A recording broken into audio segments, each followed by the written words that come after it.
YouTube channel. ഇന്ന് ഞാനുള്ളത് നമ്മുടെ ഫേമസ് തഞ്ചാവൂർ ടെമ്പിളിൻ്റെ ഫ്രണ്ടിലാണ്. അപ്പോൾ ഇതൊക്കെ നമുക്ക് എക്സ്പ്ലോർ ചെയ്യാൻ. എന്താ കണ്ടില്ലേ,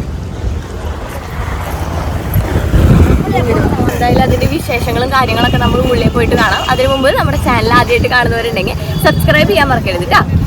നമ്മുടെ ഈ ടെമ്പിളിന്റെ തൊട്ടടുത്തായിട്ടാണ് പാർക്കിംഗ് വരുന്നത്. രാവിലെ 6 മണി മുതൽ വൈകുന്നേരം 8 മണി വരെ ഈ ടെമ്പിൾ ഓപ്പൺ ആണ്. ഒരു വീക്കെൻഡ്സ് ഒക്കെ ആവുമ്പോൾ പാർക്കിംഗിൽ ഒട്ടും സ്ലോട്ട് കിട്ടാറില്ല കേട്ടോ. 20 രൂപയാണ് പാർക്കിംഗ് ചാർജ് വരുന്നത്. ഞങ്ങൾ എത്തിയത് രാവിലെ ഒരു 7 മണിക്കാണ്. എന്റെ ഒരു അഭിപ്രായത്തിൽ ഈ സമയം തന്നെയാണ് നമ്മുടെ തഞ്ചാവൂർ ടെമ്പിൾ അഥവാ ബൃഹദേശ്വർ ടെമ്പിൾ കാണാൻ ഏറ്റവും ആപ്റ്റ് ആയിട്ടുള്ള ടൈം. അതുമല്ല, രാവിലെ ആകുമ്പോൾ നിങ്ങൾക്ക് കുറെ മയിലുകൾ ആ അമ്പലത്തിന് ചുറ്റിപ്പറ്റി നിൽക്കുന്നതും കാണാട്ടോ. ക്ഷേത്രത്തിന് തൊട്ട് പുറത്തായി റോഡിനരികെ തന്നെ ഒരുപാട് പേര് അവിടെ മുല്ലപ്പൂ വിൽക്കുന്നുണ്ട് കേട്ടോ. ക്ഷേത്രത്തിന് തൊട്ട് പുറത്ത് തന്നെ ആഴത്തിൽ നല്ലൊരു കുഴിയും അവിടെ ഫുള്ള് ചെടികൾ വളർന്നു കിടപ്പുണ്ട്. എന്തായാലും ഇനി നമുക്ക് ഇതിന്റെ ഉള്ളിലോട്ടൊന്ന് പോകാം. ആദ്യത്തെ കവാടത്തിൽ തന്നെ ചെറിയ 2 വിഗ്രഹങ്ങൾ പ്രതിഷ്ഠിച്ചതായി നമുക്ക് കാണാം. അവിടെ നിന്ന് ആൾക്കാരെ തൊഴുതിട്ടാണ് ഉള്ളിലോട്ട് നമ്മൾ കയറുന്നത്. പൂജാ സാധനങ്ങളും മാലകളും ഇവിടെ നിന്നും നമുക്ക് വാങ്ങാൻ പറ്റുന്നതാണ്. എണ്ണ, മാല, തട്ട് തുടങ്ങിയവ നമുക്ക് ഇവിടെ നിന്ന് മേടിക്കാം. ഇവിടെ നിന്നുള്ള ക്ഷേത്രത്തിന്റെ വ്യൂ ഒന്ന് കാണേണ്ടത് തന്നെയാണ്. ഇത്ര നേരത്തെ വന്നുകൊണ്ട് തന്നെ ആ സൂര്യപ്രകാശം അമ്പലത്തിൽ തട്ടുന്നതിന്റെ ഭംഗി കാണാൻ വേറൊന്നു തന്നെയാണ്. നമ്മുടെ ഈ വീഡിയോയിലൂടെ ക്ഷേത്രത്തിന്റെ രാവിലത്തെ ഭംഗിയും ഉച്ചയ്ക്കിൽ എങ്ങനെ കാണുന്നതെന്നും രാത്രി ലൈറ്റ് ഓഫ് ചെയ്തിട്ടുള്ള ഭംഗിയും നിങ്ങൾക്ക് കാണാട്ടോ. നിങ്ങൾക്ക് ഈ അമ്പലത്തിന്റെ ഭംഗി എങ്ങനെ കാണാനാണ് ഇഷ്ടം എന്ന് താഴെ കമന്റ് ചെയ്യാൻ മറക്കണ്ട. ഓരോ ചെറിയ കവാടം കഴിഞ്ഞ് വരുമ്പോഴും ഇതേപോലെ വിഗ്രഹങ്ങൾ കാണാം. ഈ കവാടത്തിലാട്ടോ ചെക്കിംഗ് ഉള്ളത്. ഇവിടെ നിന്ന് കഴിഞ്ഞ് വന്നാൽ റൈറ്റ് സൈഡിലായിട്ട് നമുക്ക് ചെരുപ്പ് വെക്കാൻ ഒരു സ്ഥലമുണ്ട്. ഇവിടെ ചെരുപ്പ് വെക്കുന്ന രീതി എനിക്ക് ഇത്തിരി വിചിത്രമായി തോന്നി കേട്ടോ. ചെരുപ്പ് വെക്കാൻ പോയപ്പോ എന്റെ ഒരു സംശയം എന്ന്, ഇത്രയും ആൾക്കാർക്ക് ചെരുപ്പ് വെക്കാനുള്ള സ്ഥലം ആ കുഞ്ഞു സ്ഥലത്ത് ഉണ്ടാവുമോ? ഇവിടെ നമ്മുടെ ലഗേജും ഷൂവും വരെ വെക്കാമെന്നാണ് ബോർഡ് വെച്ചിരിക്കുന്നതെങ്കിലും ലഗേജ് വെക്കുന്ന സ്ഥലം എവിടെയാണെന്ന് എനിക്ക് മനസ്സിലായില്ല കേട്ടോ. ചെരുപ്പ് വെക്കുന്നതിന് തൊട്ടടുത്തായിട്ട് തന്നെ ഇവിടെ കച്ചവടക്കാരും ഇരിക്കുന്നുണ്ട്. ചെരുപ്പ് വയ്ക്കാൻ ആദ്യം തന്നെ നമ്മൾ ഇതേപോലത്തെ കാലി വെള്ള കവർ തപ്പി കണ്ടുപിടിക്കണം. അങ്ങനെ ഒരു കവർ കിട്ടിയാൽ അതിൽ ചെരുപ്പിട്ട് അതിന്റെ മേലെയായിട്ട് നമ്പർ എഴുതി വെച്ചിട്ടുണ്ടാവും. നമ്മൾ ആ നമ്പർ ഓർത്ത് വെച്ചിരുന്ന നമ്പർ പറഞ്ഞാൽ അവിടെ ചെറിയൊരു പൈസ കൊടുത്ത് തിരിച്ചു പോരാ. കുട്ടികളെ ആകർഷിക്കാൻ ഇവിടെ ഒരുപാട് കളിപ്പാട്ടങ്ങളും തൊട്ടടുത്തായിട്ട് തന്നെ വെച്ചിട്ടുണ്ട് കേട്ടോ. ഇവിടെ മാത്രമല്ല, നമ്മുടെ പുറത്തുള്ള പാർക്കിങ്ങിൽ നിന്ന് ഒരു 100 മീറ്റർ നീങ്ങി ഒരു 5-6 കടകൾ നമുക്ക് അവിടെ നിന്ന് കാണാം കേട്ടോ. ഞാൻ അവിടെ നിന്നാണ് ഒരു തഞ്ചാവൂർ ബൊമ്മ മേടിച്ചു കേട്ടോ. കയറി വരുമ്പോ തന്നെ നന്ദിയുടെ പ്രതിഷ്ഠ നമുക്ക് കാണാം. 25 ടൺ ഭാരമാണ് ഈ പ്രതിഷ്ഠയ്ക്കുള്ളത്. ഒരു സിംഗിൾ സ്റ്റോണിൽ നിന്നാണ് ഇത് ഉണ്ടാക്കിയിരിക്കുന്നത്. ഈ മനോഹരമായ തഞ്ചാവൂർ പെരിയ കോവിൽ ടെമ്പിളിലോട്ട് കയറാൻ പ്രത്യേകിച്ച് എൻട്രി ഫീസ് ഒന്നും ഇല്ല കേട്ടോ. അതുമല്ല, ഏത് ജാതിക്കാർക്ക് വേണമെങ്കിലും ഇവിടെ വന്ന് കാണാനും സാധിക്കും. 1000 വർഷത്തിലേറെ, കൃത്യമായി പറഞ്ഞാൽ 1025 വർഷം പഴക്കമുണ്ട് ഈ ക്ഷേത്രം. നിങ്ങൾ ഒത്തിരി പേർക്ക് അറിയായിരിക്കും, എന്നായാലും ഞാൻ പറയാട്ടോ.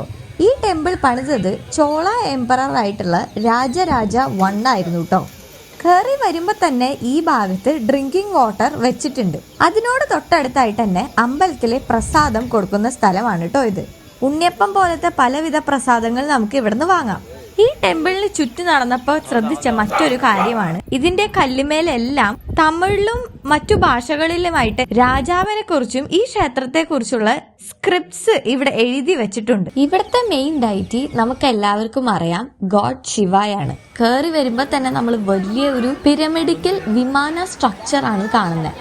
അത് തന്നെ മോർ ദാൻ 200 ഫീറ്റ്, അതായത് 60 മീറ്റർ വരെ നീളമുണ്ട്. അപ്പൊ ഒന്ന് ആലോചിച്ച് നോക്കിയേ, എന്തോരം ഹൈറ്റിലായിരിക്കും അത് പണിതിരിക്കുന്നതെന്ന്. ഹിന്ദു കോസ്മോളജിയിലെ മിത്തിക്കൽ മൗണ്ടെയിൻ ആയിട്ടുള്ള മൗണ്ട് മീരുവിനെ റെപ്രസെന്റ് ചെയ്തിട്ടാണ് ഈ ടെമ്പിൾ ഗോഡ് ശിവയ്ക്ക് വേണ്ടി ഡെഡിക്കേറ്റ് ചെയ്തിരിക്കുന്നത് എന്നാണ് പറയപ്പെടുന്നത്.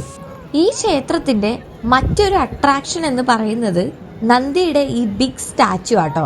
Sacred bull of lord Shiva എന്നറിയപ്പെടുന്നതാണ് നന്ദി.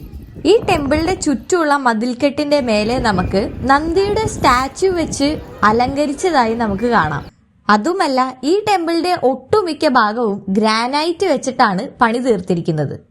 ഓരോ ഗോപുരങ്ങളായാലും വളരെയധികം ഡീറ്റെയിൽ ആയിട്ടുള്ള സ്കൾപ്ചേഴ്സ് ആണ് അതുമേൽ കൊടുത്തിരിക്കുന്നത്.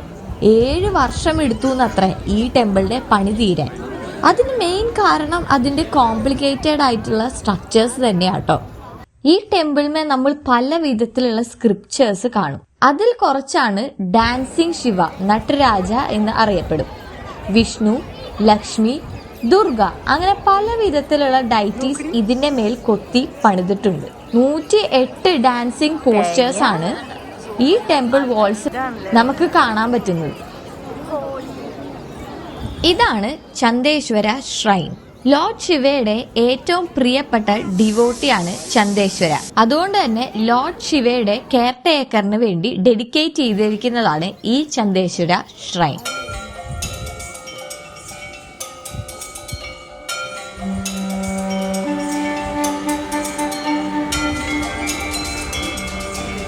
ഈ കാണുന്ന കോംപ്ലക്സ് ടെമ്പിൾ സ്ട്രക്ചറാണ് സുബ്രഹ്മണ്യ ഷ്രൈൻ. ലോർഡ് ശിവയുടെ മകനാണ് lord Muruga. God of war and wisdom എന്നാണ് ലോർഡ് മുരുകനെ നമ്മൾ വിശേഷിക്കാറ്. മുരുകന്റെ ലൈഫായി ബന്ധപ്പെടുത്തിയിട്ടാണ് ഈ ഷ്രൈന്റെ പല സ്കൾപ്ചേഴ്സും പണിതിരിക്കുന്നത്. ഈ വിമാനയുടെ മുകളിൽ പ്ലേസ് ചെയ്തിരിക്കുന്ന ഒരു മോണോലിത്തിക് ഡോം, അതിന്റെ വെയിറ്റ് എന്ന് പറയുന്നത് 80 ടൺസ് ആട്ടോ. പല സ്ഥലങ്ങളിൽ നിന്നായിട്ടാണ് അന്നത്തെ എഞ്ചിനീയേഴ്സ് ഈ സ്റ്റോൺ കൊണ്ടുവന്ന് ഇവിടെ പ്ലേസ്. ഇതിന്റെ ഉള്ളിൽ ഒരുപാട് പ്രാവുകളും താമസിക്കുന്നുണ്ട് കേട്ടോ. അങ്ങനെ ആ ക്ഷേത്രത്തിന്റെ സ്കൾപ്ചേഴ്സും ഭംഗിയും എല്ലാം നമ്മൾ ആസ്വദിച്ച് മെല്ലെ ഇരുട്ടിലേക്ക് കിടക്കാട്ടോ. ഞാൻ നേരത്തെ പറഞ്ഞ പോലെ തഞ്ചാവൂർ ക്ഷേത്രത്തിലെ രാത്രിയിലത്തെ വ്യൂ കാണാൻ വേറൊന്നു തന്നെയാട്ടോ.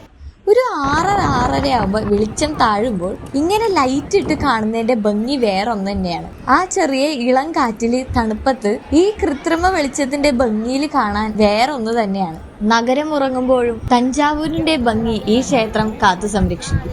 അമ്പലത്തിൽ നിന്ന് വിഗ്രഹം ചുറ്റിടുന്നുണ്ടായിരുന്നു കേട്ടോ. അതിന്റെ പിന്നാലെ ഒരുപാട് പേര് ഭക്തിഗാനം പാടി ഇഷ്ടപ്പെട്ട കാര്യങ്ങൾ. ഞങ്ങൾ അവിടെ ആ അമ്പലത്തിന്റെ ഭംഗി കണ്ട് കുറച്ചു നേരം ആസ്വദിച്ചിട്ടാണ് സമാധാനത്തോടെയും സന്തോഷത്തോടെയും അവിടെ നിന്ന് മടങ്ങിയത്. നിങ്ങൾക്ക് ഈ വീഡിയോ ഇഷ്ടപ്പെട്ടു എന്ന് കരുതുന്നു. നാളെ നമ്മൾ ഇവിടുത്തെ പാലസിലോട്ടാണ് പോകുന്നത്. അപ്പോൾ നമ്മുടെ ചാനൽ ആദ്യമായിട്ട് കാണുന്നവരുണ്ടെങ്കിൽ ലൈക്ക് ചെയ്യാനും ഈ വീഡിയോനെ കുറിച്ച് ഇഷ്ടപ്പെട്ട കാര്യങ്ങൾ കമന്റ് ചെയ്യാനും മറക്കണ്ട എന്ന് പറഞ്ഞുകൊണ്ട് ബൈ.